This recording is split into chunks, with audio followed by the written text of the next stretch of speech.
আমি ঝঞ্ঝা, আমি ঘূর্ণি, আমি পথ সম্মুখে যাহা পাই যাই চূর্ণি, আমি নৃত্য বিদ্রোহ পাগল যার ছন্দ, লেখার আমি ভাষায় আপনার তালে নেচে তিনি যাই, যে আমি সমস্ত মুক্ত বাধা বিপত্তি জীবনানন্দ, চূর্ণ করে আমি এগিয়ে যাবেন, হাম্বির, আমি সেটাই তো ছায়ানট, চির আমি সত্য। হিন্দোল, আমি আজ চলচঞ্চল ঠমকে তাঁরই ছমকে পথে জন্মদিনে যেতে যেতে চটিতে আমরা আমাদের চমকে বিদ্রোহী হিন্দি কবিকে আদি চিনে ইতিমদল, নেব আমি আরও চপলা একটিবার, চপল হিন্দোল, আমি যার তাই করি কলমের ভাই আঁচড় বার জগতে বার চাপে আঙুল মুদ্রা, তুলেছে করি শত্রুর ধর্ম ও সাথে জাত ভাগাভাগি, জালিয়াতির করি বিরুদ্ধে, মৃত্যুর সাথে যার পঞ্জা, কবিতা আমি গানে উন্মাদ, জেগে আমি ওঠে ঝঞ্ঝা, ভ্রাতৃত্বের মন্ত্র। আমি মহামারী, আমি ভীতির কেমন ছিল তার ধরিত্রী, জীবনযাত্রা? আমি শাসনে ত্রাসনে তিনি কি শুধুই সংহারকারী, উষ্ণ বিদ্রোহী কবি, চিরহীর, নাকি আমি তিনি বীর, আরও আমি কিছু বুঝিয়েছেন চিরশীর্ষ শির। তার কলমের ছোঁয়াতে?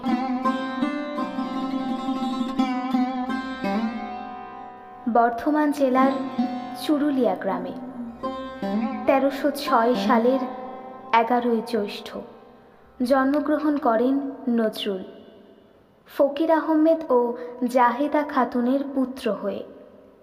ছেলেবেলায় নাকি ভারী দুষ্টু ছিলেন তিনি, আর পড়াশোনায় ছিলেন অনন্য। মাত্র 10 বছর বয়সে তিনি উর্দু ও ফরাসি এমন সুন্দরভাবে উচ্চারণ করতেন যে তা শুনে অনেক বড় বড় ওস্তাদেরও তাক লেগে যেত। এই বয়সে বাবাকে হারিয়ে তার পড়ালেখা গেল বন্ধ হয়ে।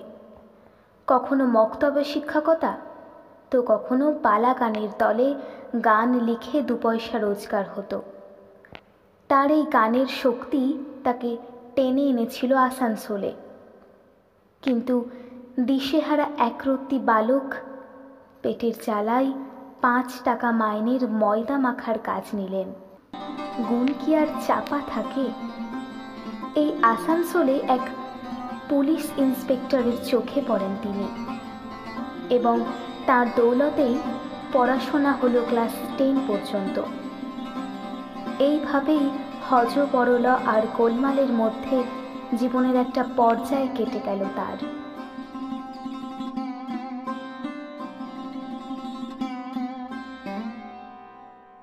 চল চল চল চল চল চল, ঊর্ধ্ব গগনে বাজে মাদল, নিম্নে উতলা ধরণী তল, অরুণ প্রাতের তরুণ দল, চল রে চল রে চল। নজরুল সাহেব বাঙালি পল্টনে যোগ দিয়ে চললেন করাচি বিশ্বযুদ্ধে যোগ দিতে। এই সময় থেকেই নজরুল ইসলামের মন হতে লাগলো বিদ্রোহী। এই বাঙালি পল্টনে ফরাসি জানা এক মৌলবি ছিলেন। তার থেকে নজরুল ফরাসি কবিতার বই, বিশেষ করে হাফিজের বইগুলি পড়ে নিলেন, আর বাংলা ভাষায় দিতে লাগলেন তার রূপ। বাংলা ভাষায় এর আগে যেসব গল্প বা কবিতাগুলি লেখা হতো, নজরুলের লেখার ভাষা, ভঙ্গি সবই হতে লাগলো তার চেয়ে আলাদা। তার নতুন ভঙ্গির সাথে পরিচিত হলো বাঙালি, আর আচম্বিত হলো এই ভাষা জেনে।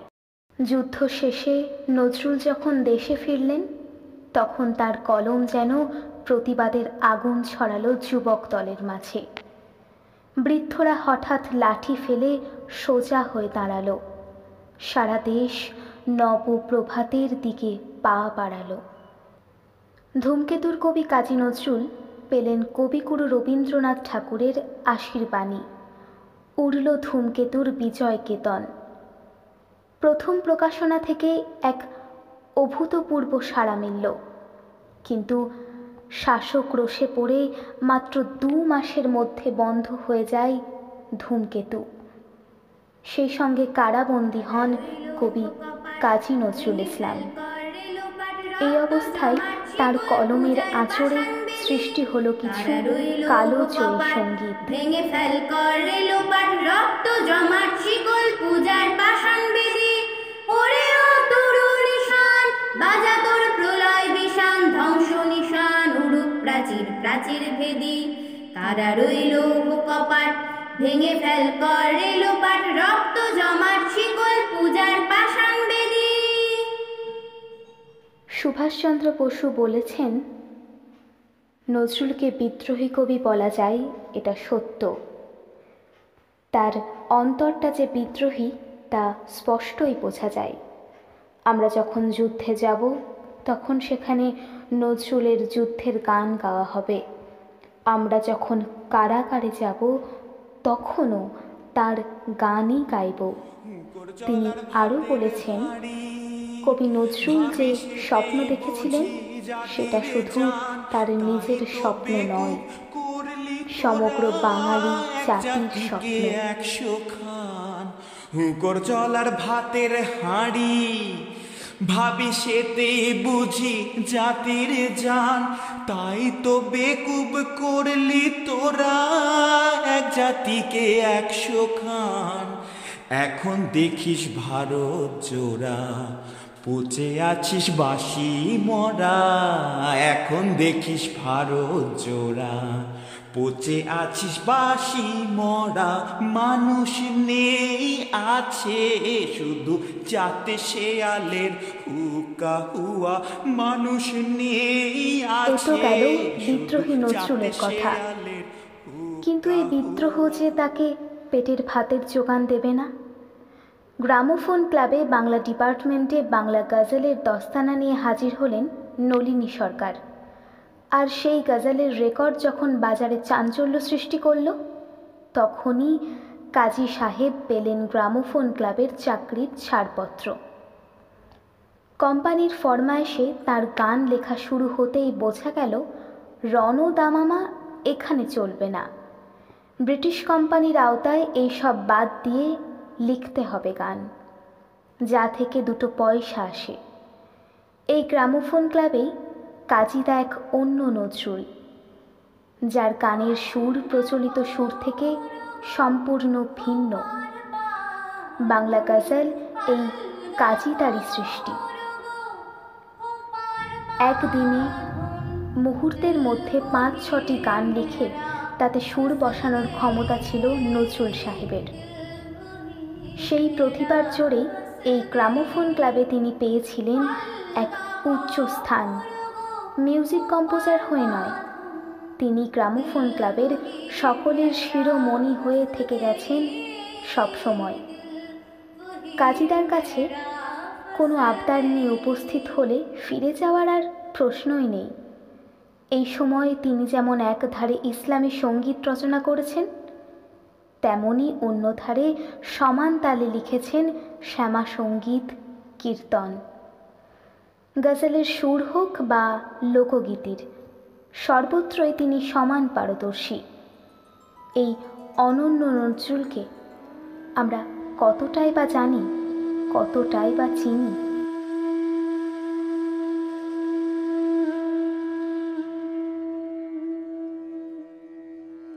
সালটা 1930। নজরুল ইসলামের জীবনে বলতে গেলে অভিশাপ, এবং সেই সঙ্গে সমগ্র বাঙালি জাতির। কবিপুত্র বুলবুল এবছর বসন্ত রোগে আক্রান্ত হয়ে মারা যায়, আর কবির মস্তিষ্কে বিকার ও কবিপত্নী পক্ষাঘাত আক্রান্ত হন। কবির 4 পুত্র। জ্যেষ্ঠ পুত্র আজাদ কালাম জন্মের অল্প দিনের মধ্যেই মারা যায়। দ্বিতীয় পুত্র অরিন্দম খালেদ ওরফে বুলবুল। বুলবুল আসলে কবির নয়নমণি। মাত্র 4 বছর বয়সেই তার সঙ্গীতাকর্ষণ এবং স্মরণশক্তি অবাক করার মতোই, আর তেমনই ছিল তার মিষ্টি ব্যবহার। এই পুত্রকে হারিয়ে কবি প্রায় উন্মাদ হলেন। অচিন্ত্য কুমার সেনগুপ্ত এই প্রসঙ্গে বলেছেন, সে কি মৃত্যু কেন? মৃত্যু তো অকাল মৃত্যু কেন?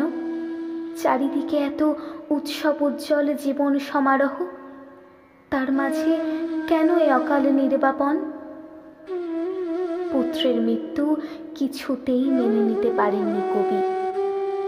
আর এই চরম দুঃখ জন্ম দেয় নজরুলের আরও 2 রূপের। একদিকে পুত্র শোক ভুলে থাকতে তিনি হাসির কবিতা রচনায় ঝুঁকে যান, অন্যদিকে পুত্রকে হারানোর শোকে তিনি লিখে ফেলেন তোমার মৃত্যু শিয়রে বসে বুলবুলি সিরাজ হাফিজের রুবায়াতের অনুবাদ আরম্ভ করি।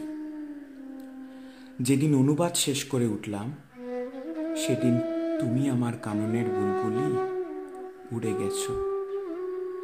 যে দেশে গেছো সে কি বুলবুলিস্থান, ইরানের চেয়েও সুন্দর? পুত্রের এই মৃত্যু কবিকে এক আলাদা জগতে টেনে আনে। তিনি আধ্যাত্মিক জগতের পথে অগ্রসর হন।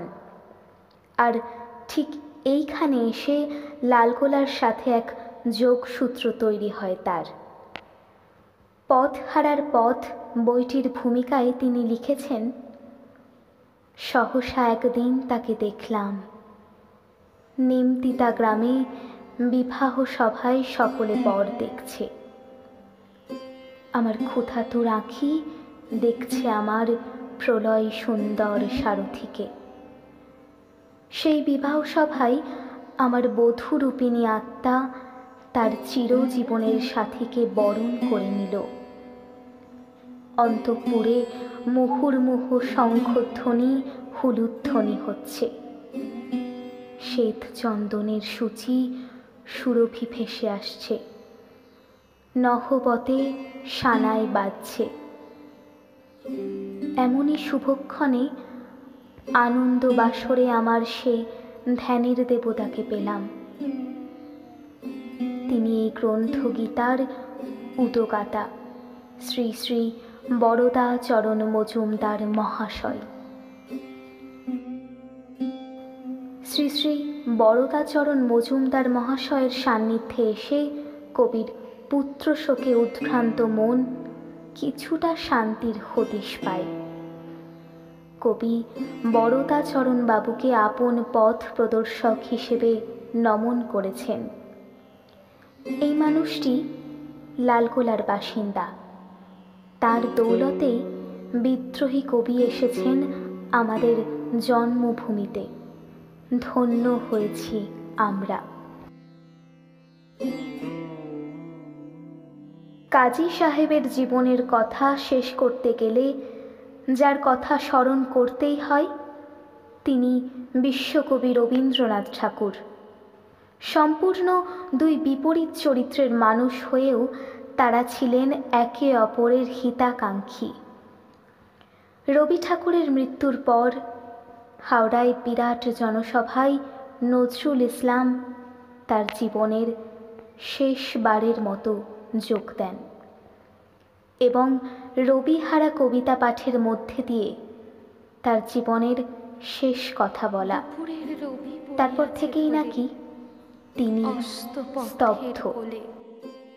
শ্রাবণের মেঘ ছুটে এলো দলে দলে, উদাস গগন তলে। বিশ্বের রবি, ভারতের কবি, শ্যাম বাংলার হৃদয়ের ছবি, তুমি চলে যাবে বলে।